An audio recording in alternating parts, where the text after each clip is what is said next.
আপনি একটা ফোন দিছে, ফোন দিয়ে আমার একটা কথা বলতে দেন, ফোন দিয়ে আমাকে বলতেছে, হ্যালো আপনি ফাহাদ স্যার, জি আমার মেয়ে আপনার কাছে পড়বে।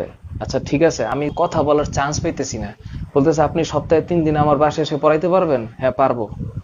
কি আপনাকে পড়াইতে হবে হ্যান তেন অনেক কিছু বলার পরে, জি স্যার আপনি সপ্তাহে 3 দিন পড়াবেন আমার বাসায়, কোনো সমস্যা নেই, আমার মেয়ে আপনার কাছে পড়বে, সপ্তাহে 3 দিন সন্ধ্যার পরে পড়বেন, এই সেই কথা বলে টইলে লাস্টে আমার বেতনও দিয়ে ফেলতেছে, আপনাকে এত টাকা দিব, বেতন দিব, এই সে আপনি আমার বাসায় পড়াবেন।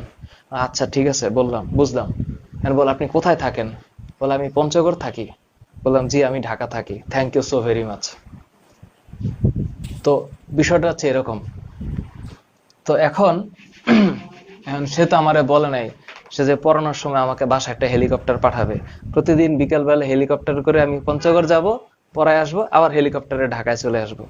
তো বিচিত্র বিচিত্র অভিজ্ঞতা আছে।